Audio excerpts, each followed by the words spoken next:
देवादिदेव 1008 श्री महावीर भगवान की। गुरुनाम गुरु आचार्य भगवान श्री ज्ञान सागर जी महाराज की। संत श्रोमणी आचार्य भगवान गुरुदेव श्री विद्यासागर जी महाराज की।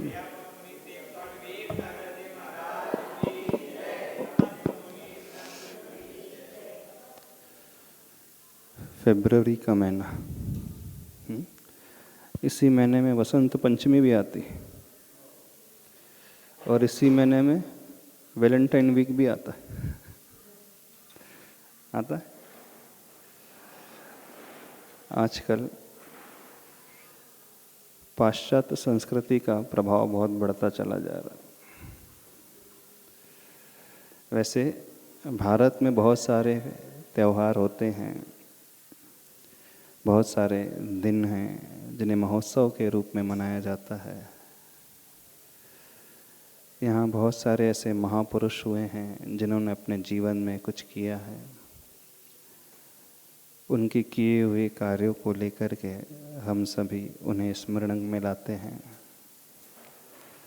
और एक त्यौहार पर्व के रूप में उस दिन को मनाते हैं। भारतीय पर्व जो होते हैं मुख्यतः मानव कल्याण को लेकर के, आत्म उत्थान को लेकर के होते हैं। और यूरोपियन जो फेस्टिवल्स होते हैं वहाँ शारीरिक सुख को लेकर के, इंद्रियों के विषयों को लेकर के, एंजॉयमेंट को लेकर के होते हैं। वहाँ मौज मस्ती को मुख्य स्थान दिया जाता है। लेकिन भारत में आत्मा को मुख्य स्थान दिया गया है, धर्म को स्थान दिया गया है, मानव सेवा को स्थान दिया गया है। ऐसा नहीं है स्थान वहाँ पर ना दिया हो, लेकिन वहाँ उसकी गौणता है। भारतीय संस्कृति में धर्म की, मानवता की, आत्मा की, जीव की मुख्यता होती है। इन दिनों व्यक्ति जो बात करता है प्रेम की बात करता है। वहाँ दृष्टि शरीर की ओर रहती है, लेकिन जैन संस्कृति, भारतीय संस्कृति में दृष्टि आत्मा की ओर होती है। उद्देश्य वेस्टर्न कल्चर का भी जीवन में सुख और आनंद पाने का ही है। उद्देश्य यहाँ पर भी उस आनंद को पाने का, सुख को पाने का ही है। लेकिन दोनों के सुख और आनंद में जमीन आसमान का अंतर है। भारतीय दर्शन में भी एक दर्शन हुआ है, चारवाक दर्शन। उस चारवाक दर्शन की भी धारणा बिल्कुल यही है, खाओ पियो और ऐश करो, जब तक जियो सुख से जियो, ऋण लेकर के घी पियो, मरने के बाद किसने देखा है किसका क्या हो जाए। मरने के बाद कोई यहाँ पर लौट करके नहीं आता है, जो है सिर्फ यही है। जब तक हम जी रहे हैं तभी तक है, उसके बाद दूसरी दुनिया भी होती है, पुनर्जन्म भी होता है, आत्मा नाम की कोई वस्तु भी होती है। चारवाक दर्शन इस पर विश्वास नहीं करता है। और आज देखा जाए तो वर्तमान में भारत देश में भी ये हवा बड़ी जोरों से फैलने लगी है। खासकर यंग जनरेशन, जिसके पास बहुत पैसा भी आ रहा है, सुख सुविधाएं भी बढ़ रही हैं, साधन भी बढ़ रहे हैं, लेकिन वो अपने टैलेंट का, अपनी क्षमताओं का जो उपयोग कर रहे हैं शरीर के सुख के लिए कर रहे हैं। अमेरिका, यूरोप में तो 5 डेज वर्किंग होता है और सैटरडे संडे वीकेंड्स क्या होता है, घूमना फिरना, एंजॉय करना। जो 5 दिनों में अर्जन किया, जो कमाया है, उसे 2 दिनों में पूरा उड़ा देना। लेकिन भारतीय संस्कृति भविष्य को लेकर के सोचने वाली होती है। अपनी पीढ़ी को अच्छा बनाने के लिए चिंतन करने वाली होती है। इतना ही नहीं, फैमिली तक ही सीमित नहीं है, वह आने वाले भव की भी चिंता करने वाली है कि इस भव में, इस जन्म में मैंने तो बहुत कुछ पा लिया,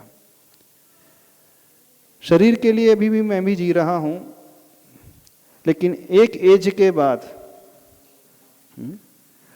जैसे 40 क्रॉस करता है व्यक्ति, 50s में आ जाता है, फिर से थोड़ा सा एक विचार कौंधने लगता है। कौंधने लगता है ना? क्या विचार आने लगता है? इस जीवन में अपन ने तो सब कुछ पाना शुरू कर ही दिया है, अब हमें तैयारी करना चाहिए आने वाले जीवन की भी, वहाँ भी कुछ अच्छा सा मिले। तो वह थोड़ा सा अपने आप को धर्म से जोड़ने की कोशिश करने लगता है, करता है ना? जो जीवन में कभी धर्म नहीं करते, अपने यंग एज में 50 के निकट आते आते वे लोग भी स्वतः ही धर्म की ओर आकृष्ट होने लगते। यहाँ जितने बैठे हैं, आपका रुझान प्रभु के प्रति, गुरु के प्रति कब से शुरू हुआ? जनरली देखा जाता है, एक्सेप्शनल की बात नहीं कर रहे हैं। जो एक्सेप्शनल केसेस होते हैं वो तो शुरू से ही लेकर के चलते हैं, लेकिन प्राय समाज में ये देखा जाता है 50s के निकट आते आते जो पहले कुछ नहीं करते थे, थोड़ा बहुत उनका मोड़ाव भी, जुड़ाव भी धर्म से होने ही लगता है। खैर यहाँ भी एक्सेप्शनल केसेस होते हैं, 70-80 तक भी कुछ भी नहीं करते, ऐसे भी केसेस देखने को मिलते हैं, पर प्राय देखा जाए तो सामान्य से 50 के निकट आते आते कुछ विचार उनके मन में उठने लगता है। उठने लगता है कि नहीं डॉक्टर साहब, जितेंद्र जी? हाँ, अब भगवान याद आने लगते, गुरु याद आने लगते हैं। एक कारण आने वाले भाव का भी है और एक दूसरा कारण है 50 को छूते छूते अब उन्हें कुछ परेशानियां भी घेरने लगती हैं, है ना? बीमारियां घेरने लगती है, तो एक नया टेंशन पैदा होने लगता है बीमारी को लेकर के। तो फिर विचार आता है, भैया कोई भरोसा नहीं है शरीर का, कोई भी बीमारी कभी भी हो सकती है, अपन इस दुनिया से विदा लें उससे पूरा थोड़ा बहुत तो कुछ कर ही लो, क्या पता कुछ सही हो जाए। तो बहुत सारे लोग जो धर्म की ओर आकृष्ट होते हैं, जब उनके जीवन में परेशानियां आती है तो वो आकृष्ट होने लगते हैं। फिर वो परेशानी आर्थिक भी हो सकती है, शारीरिक भी हो सकती है, संबंधों को लेकर के फैमिली वाली भी हो सकती है, इसके अलावा और भी कुछ हो सकती है। तो जब जीवन में कठिनाइयों का दौर आता है तब उसे कौन याद आता है? भगवान और गुरु याद आते हैं। जब सब कुछ अनुकूल चलते रहता तब याद नहीं आते ज्यादा, क्यों कीर्ति जी? ऐसी है ना। इस कारण हम हमेशा कहते हैं जीवन में थोड़ी कठिनाइयां बनी रहना चाहिए, बिल्कुल बनी रहना चाहिए, हर एक की लाइफ में बनी रहना चाहिए। हाँ, इतनी ही बनी रहना चाहिए कि जितना वो बेयर कर सके, एक्सेस नहीं हो जाए, नहीं तो बेचारा चला ही जाएगा। नहीं, जितना वो सहन कर सके उतनी तो बनी रहना चाहिए। ज़्यादा अनुकूलताएं भी उसके लिए घातक साबित हो जाती हैं, भटकाने के लिए एक बहुत बड़ा निमित्त बन जाती हैं। तो भारतीय संस्कृति और अपन पाश्चात्य संस्कृति, दोनों संस्कृति को देखें तो दोनों संस्कृति की धारणाओं में बहुत अंतर है। वहाँ पूरा जीवन काल मुख्यतः सिर्फ शरीर के भोगों के लिए होता है, शरीर के सुख के लिए होता है, इंद्रियों के एंजॉयमेंट के लिए होता है, खान पीन में ही होता है। और भारत देश में भी एक वर्ग है जो चारवाक सिद्धांत को बहुत अच्छे से मानता है, वह भी उस ओर ही ज़्यादा प्रवाहित हो रहा है। लेकिन विगत 20-25 वर्ष को यदि हम ट्रेंड को देखने की कोशिश करें, अब ट्रेंड थोड़ा बदलने लगा है यहाँ भी। अब धर्म से विमुख होकर के यंग जनरेशन अथवा आने वाली पीढ़ी और पुरानी पीढ़ी भी वह भी पाश्चात्य संस्कृति को ही अपनाते चले जा रही है, उसी के अनुसार अपने जीवन को बनाते चले जा रही है। आज के ज़माने में बहुत सारे ऐसे केसेस देखने को मिल रहे हैं, बहुत सारे डाइवोर्स के केसेस। बहुत सारी लव स्टोरीज जो है डाइवोर्स में एंड हो रही हैं। अरेंज मैरिज भी हो रही है, ऐसा नहीं है, कुछ केसेस उसमें भी देखने को आ रहे हैं। लेकिन जो लोग कभी एक दूसरे के लिए जान छिड़कते थे, एक दूसरे के बिना जी नहीं पाते थे, एक दूसरे के साथ जो प्रॉमिस करते थे, चांद तारे तोड़ करके लाने के करते होंगे, मैं तुम्हारे लिए चांद लेकर के आ जाऊंगा, तारे ला करके दे दूंगा, जो डिमांड करोगे वो मिल जाएगा, ऐसे करते थे। अचानक क्या हो जाता है, कुछ वर्षों में दोनों पूर्व पश्चिम हो जाते हैं, अथवा नॉर्थ और साउथ पोल हो जाते हैं। कि साउथ साउथ पोल हो जाते हैं, कैसे हो जाते हैं? साउथ साउथ हो जाते हैं। पहले नॉर्थ साउथ रहते हैं, फिर बाद में साउथ साउथ अथवा एक कॉमन पोल हो जाते हैं। और जहाँ नॉर्थ नॉर्थ अथवा साउथ साउथ पोल हो जाता है तो वहाँ अट्रैक्शन नहीं रहता, हमारे रिपल्सन होने लगता है। क्यों ऐसा होता है? कभी जानने की कोशिश की है? समझने की कोशिश की है? जब बात प्रेम की जाती है, एक दूसरे की केयर की बात की जाती है, ध्यान रखने की बात की जाती है, कस्में खाई जाती हैं, हम एक दूसरे के बिना जी नहीं रह सकते, तो अचानक उनके जीवन में ऐसा क्या हो जाता है? एक दूसरे को अब देखना पसंद नहीं करते हो। और यहां तो बहुत देखने को आ रहे हैं, हमें बहुत सारे केसेस देखने को आ रहे हैं। छोटी छोटी सिटी में भी आ रहे हैं, ऐसा नहीं है, वहां उजागर नहीं हो पाते, ये बात अलग है। तो हम जहां तक समझते हैं, जब तक जीवन में कोई ऐसा व्यक्ति नहीं आता है जो उन्हें प्रॉपर गाइड कर सके, बिना गुरु के उनका एक दूसरे का प्रेम जो है, वो प्रेम की नींव पर खड़ा हुआ महल जो है वो एकदम धाराशाही हो जाता है। तो एक दूसरे के प्रति जो प्रेम है, उससे पहले हम ये कहना चाहते हैं, आप गुरु से जुड़ना सीखो अपने जीवन में, गुरु को अपनाना सीखो अपने जीवन में, गुरु के प्रति श्रद्धा का भाव लाना सीखो। जिसके जीवन में कोई ऐसा मेंटर अथवा गुरु आ जाएंगे, यहां थोड़ा सा टेबल लगा दो ना, थोड़ा सा, जिसके जीवन में कोई ऐसा व्यक्तित्व आ जाएगा, दादाजी सुनो सुनो इधर से, वो नियम से ऐसे भटकाव में नहीं भटकेगा, बिल्कुल ऐसा ही लगता है। आप जीवन जीना चाहते हो, नो डाउट, बहुत अच्छी बात है। जीवन में सुख चाहते हो, शांति चाहते हो, आनंद चाहते हो, बहुत अच्छी बात है। लेकिन जब जब व्यक्ति बहुत कुछ पा लेता है समय से पहले, उसके भटकने के चांसेस भी उतने ही अधिक हो जाते हैं। अर्ली एज में उसे बहुत कुछ मिल जाता है, जितना जल्दी वो पाता उतना जल्दी वो खोता भी अपने आप को। नाउ डेज जैसे इंजीनियरिंग पास आउट होते हैं बच्चे लोग, 22 ईयर्स 21 ईयर्स में एक अच्छा पैकेज उनको मिल जाता है, 50 लाख 30 लाख। जो कभी गांव में रहते थे, जिन्होंने कभी कुछ देखा नहीं था, जो 10,000 में पूरा अपना घर खर्च चलाते थे महीने का, और all of sudden degree complete हुई नहीं और कैसा पैकेज मिल जाता है, 30 लाख 40 लाख 50 लाख का। तो क्या हो जाता है, एकदम से इतना मिल गया, डाइजेस्ट ही नहीं होता, संभाल ही नहीं पाता है व्यक्ति। संभाल पाता है? नहीं संभाल पाता। वो मैच्योरिटी उनके भीतर आ ही नहीं पाती। एक डिग्री तो आ गई उनके भीतर, लेकिन जीवन को किस प्रकार से जीना, किस प्रकार से अपने आप को संभालना, भविष्य के लिए किस प्रकार से अपने आप को तैयार करना, ये कैसे संभव है? आप लोगों ने अपने जीवन में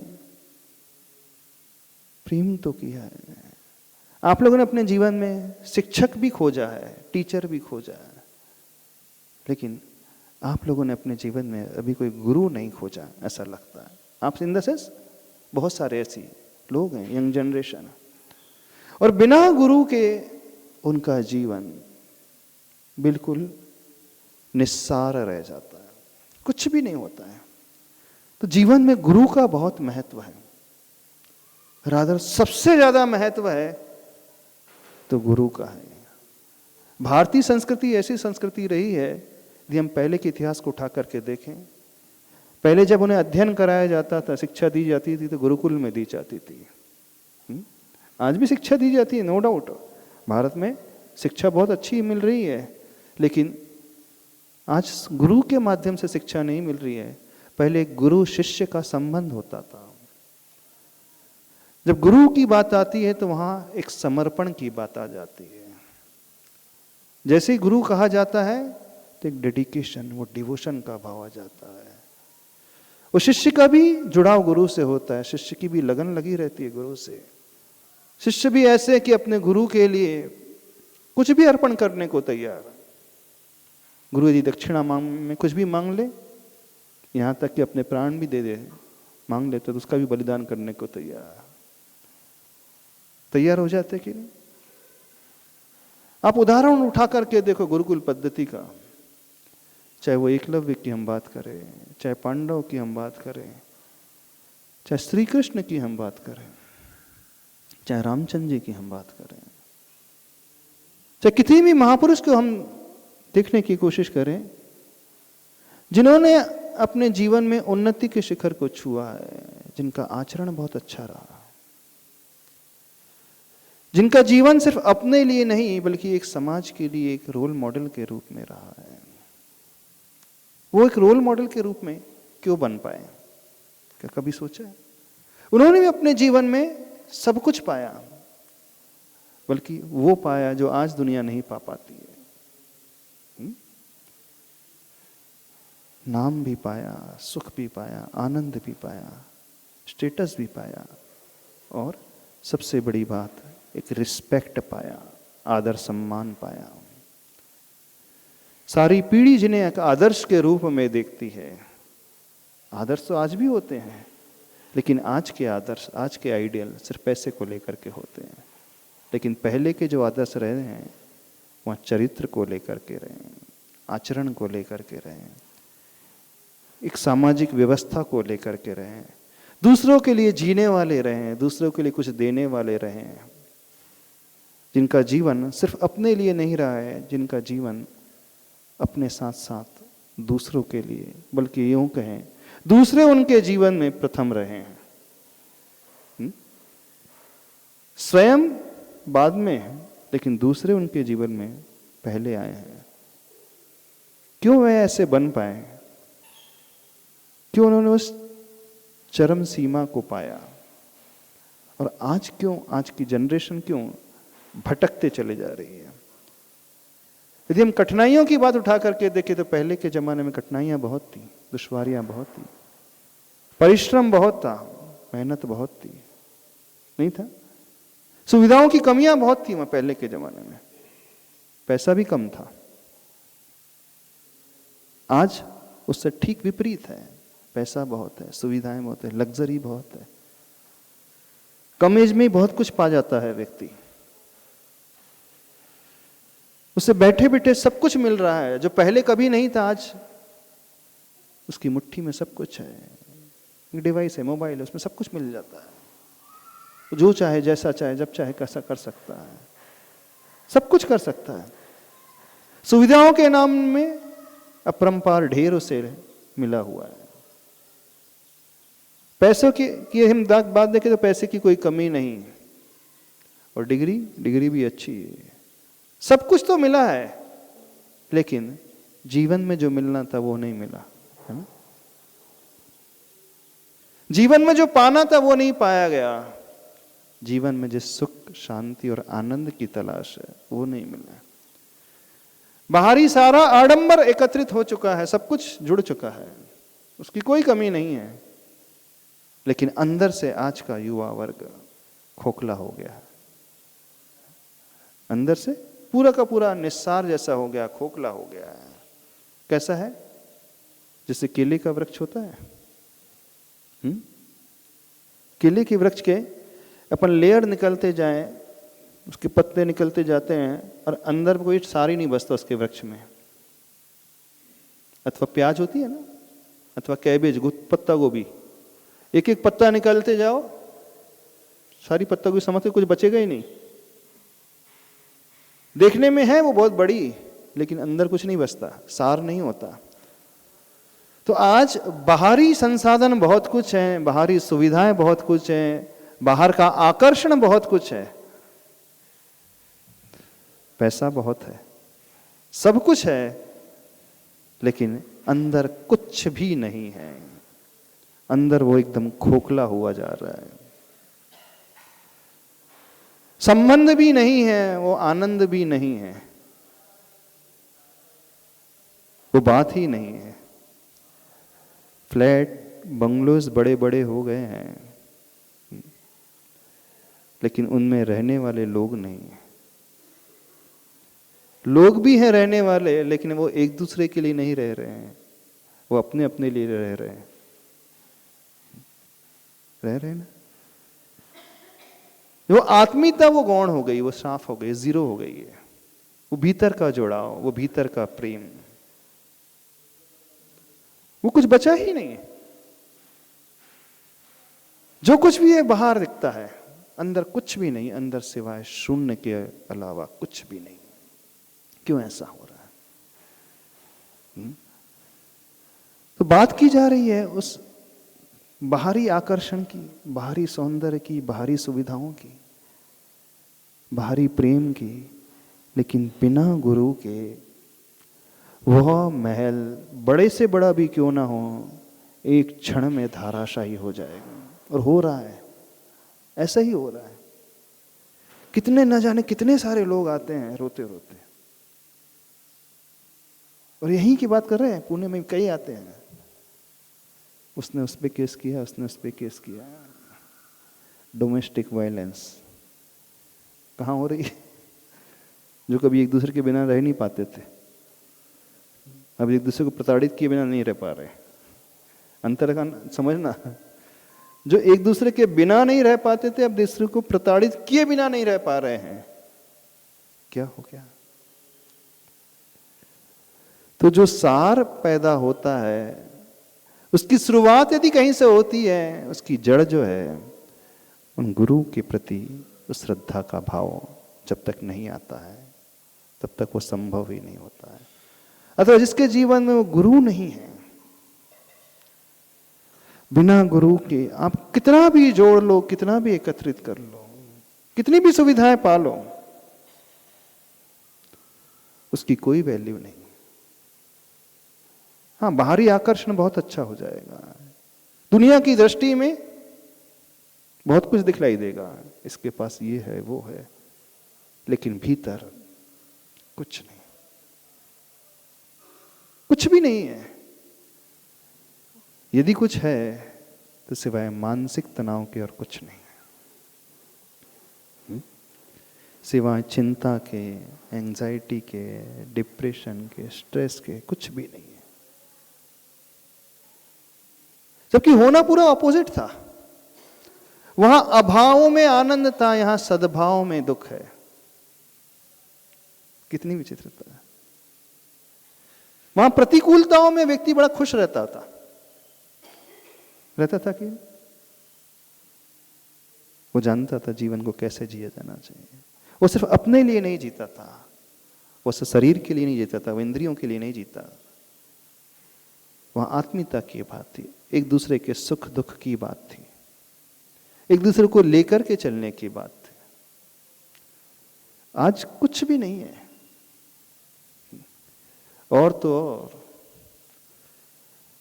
मित्र तो छोड़ दो, सोसाइटी तो छोड़ दो, आज का युवा वर्ग अपनों का भी नहीं हो रहा है, अपने पेरेंट्स का भी नहीं हो पा रहा है। हो पा रहा है? क्या हो रहा है?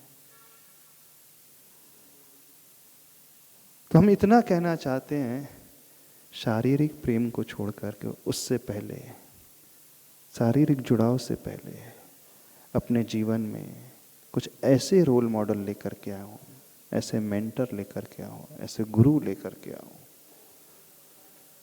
जो हमें मार्गदर्शन दे देंगे, जो हमें संभालेंगे, जो हमें बचाएंगे, जो हमें एक दिशा देंगे, जो हमें चलना सिखाएंगे।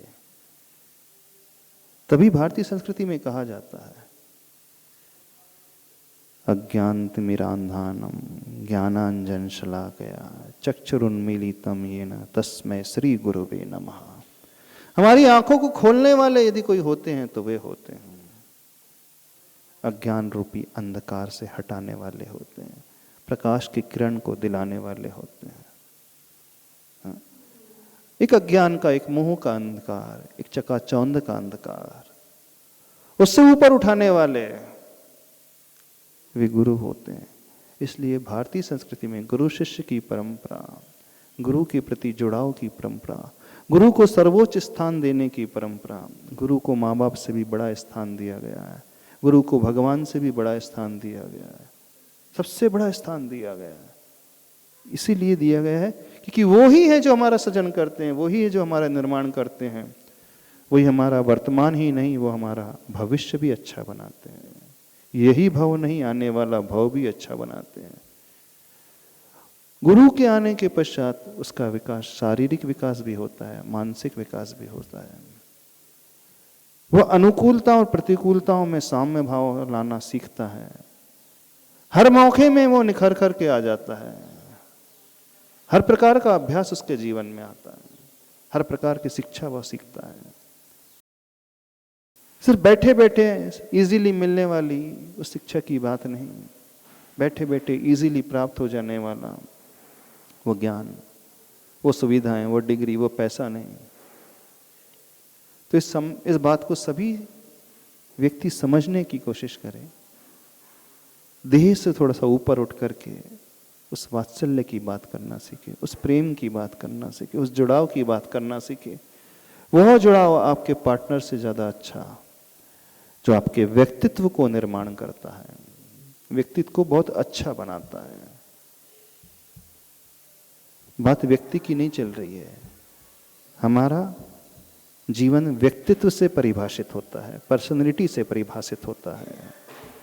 पर्सनैलिटी अच्छी है, जहां वो गुण की बात की जाती है, वे गुण अंदर के अच्छे हैं, तो वही प्रभावशाली होते हैं, वही दुनिया के लिए हमेशा देखने में आते हैं, वही आदर्श के रूप में होते हैं, और उनके जाने के बाद भी उनका गुणगान गाने वाले होते हैं। उनके नहीं रहने के पश्चात भी गुणों के माध्यम से उनकी प्रेजेंस को बतलाने वाले होते हैं। भले शारीरिक रूप से वो ना भी हो, लेकिन उनके किए हुए कार्य, उनकी दी हुई अंतर की शिक्षा, वो हमेशा चिरस्थायी रूप में रहने वाले होते हैं, वो साथ में चलने वाले होते हैं। उसी से एक आत्मिक आनंद, उसी से आत्मिक विकास होता है। आज का टीचर आपको क्या देता है? नो डाउट उसने आपको पैसा दिया है, डिग्री दी है, सुविधा दी है, लेकिन गुरु इसके साथ साथ भीतर का भी देते हैं। तो जीवन में आप भटके उससे पहले, चकाचौंध में उलझे उससे पहले, एक दूसरे से प्रभावित हो जाए उससे पहले, गुरु से अवश्य प्रभावित हो। ठीक है, हम भी जानते हैं वो नेसेसिटी है आपकी इस जीवन में, बिना उसके आप नहीं जी सकते। आपको कोई चाहिए, आपका मित्र चाहिए, आपको जीवन में आगे बढ़ने के लिए एक सपोर्ट चाहिए, जो आपको संभाले, आप उसे संभाले, वो व्यक्ति चाहिए, जो आपको साथ लेकर के चले, आप उसे साथ लेकर के चले, वो चाहिए। लेकिन जीवन भर और जीवन के पश्चात भी आप रह सकें, उसके लिए गुरु चाहिए। तो गुरु की श्रद्धा, गुरु के प्रति समर्पण सबसे महत्वपूर्ण होता है आप लोगों के मन में? देखो, नमोकार मंत्र में भी पहले नमोरिहंताड़म कहा है, परम गुरु को स्थान दिया है कि नहीं? जैन धर्म में भी परम गुरु को प्रथम स्थान दिया है, भगवान तो जो सिद्ध परमेष्ठी उन्हें बाद में स्थान दिया है, क्योंकि वो ही हमें रास्ता दिखाने वाले हैं। गुरु शब्द कैसे बना है? ग, उसमें ऊ की मात्रा, र और ऊ की मात्रा। तो गुरु जो गंभीर होते हैं, गुरु जो उदार होते हैं, गुरु जो रहस्य के उद्घाटक होते हैं। गुरु गंभीर, गुरु उदार, गुरु रहस्य उद्घाटक। ने गंभीर, उदार रहस्य को बताने वाले, अज्ञान के हटा करके प्रकाश से हमारा परिचय कराने वाले, जीवन को एक आनंद से भरने वाले, आत्मिक आनंद से भरने वाले, जीवन का निर्माण करने वाले। सिर्फ एक जीवन का नहीं, यदि जिसके जीवन में गुरु आ जाता है ना, तो वह व्यक्ति कई लोगों के जीवन को भी बदल सकता है, कई लोगों के जीवन का वह निर्माण कर सकता है। तो आप पूछते हैं गुरु को, कितने लोगों ने अपने जीवन में अपने आप को गुरु से जोड़ा है? आपका जुड़ाव पहले गुरु, प्रभु और गुरु से है, बाद में किसी और से है, पर होता उल्टा है। यहाँ पे सबका जुड़ाव पहले आपके अपने पार्टनर से है ना? आपका समर्पण आपके पार्टनर के प्रति है, आपका समर्पण सिर्फ इंद्रियों के विषयों के प्रति है, भौतिक संसाधनों के प्रति है। लेकिन जब जब धर्म की बात आती है तो वहाँ पे समर्पण की बात की जाती है, श्रद्धा की, आस्था की बात की जाती है, जुड़ाव की बात की जाती है। तो वह जुड़ाव जो एक नींव का काम करता है, एक मूल जड़ का काम करता है। याद रखें, जिस वृक्ष की जड़ बहुत मजबूत होती है, उस वृक्ष की ऊंचाई भी बहुत ऊपर की होती है, घनत्व भी बहुत अच्छा होता है, छाया भी बहुत अच्छी देने वाला होता है, सुंदरता भी बहुत होती है, फल भी उसके बहुत अच्छे होते हैं, फूल भी, सब सुगंधी भी बहुत अच्छी होती है। किसकी? जिसकी जड़ें मजबूत होती हैं। यानी उस वृक्ष का बाहरी सौंदर्य और भीतरी सौंदर्य सबसे अच्छा होता है जिसकी जड़ें जितनी गहरी और मजबूत होती हैं। तो आप अपने बाहरी सौंदर्य और भीतरी सौंदर्य दोनों को बनाना चाहते हो, तो आपकी जड़ें गुरु से प्रारंभ होना चाहिए, ये हम कहना चाहते हैं। आप सिर्फ बाहरी सौंदर्य तक दौड़ रहे हो, है ना, बाहरी सौंदर्य तक लगे हुए हैं, उसे ही पाना चाहते हो। फिर वो गाड़ी की चमक हो, घर की चमक हो, किसी व्यक्ति की चमक हो, आप उसी से प्रभावित होते हैं और उसी का प्रदर्शन करना चाहते हैं। दोनों ही चीज है। हाँ? आप प्रभावित किससे होते हैं? बाहरी आकर्षण से। और प्रदर्शन भी करना चाहते हो तो बाहरी प्रदर्शन, उस बाहरी को ही। यानी जो भी दौड़ आपकी है, आज की यंग जनरेशन की है, वो सिर्फ बाहर की है। लेकिन जब गुरु से व्यक्ति जुड़ता है, गुरु के प्रति उसकी आस्था गहरी हो जाती है, गुरु के प्रति उसका प्रेम समर्पण का भाव होता है, तो उसका आंतरिक सौंदर्य प्रकट होता है। उसकी दौड़ फिर आंतरिक सौंदर्य की ओर होती है, और बाहरी सौंदर्य तो अपने आप ही हो जाता है।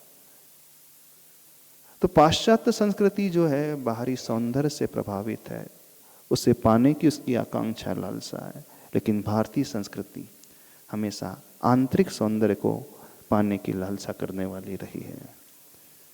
तो यह बात आप समझने की कोशिश करें। कर पाओगे कि नहीं? नहीं कर पाओगे। तो इस वैलेंटाइन वीक में किसके पीछे भागोगे? हाँ, चाहना ही है तो प्रभु को चाहो, चाहना ही है तो ऐसे को चाहो जिससे आप ऊपर उठ सके। श्रद्धा करना ही है, समर्पण करना ही है तो उनके प्रति, गुरु के प्रति। ठीक है?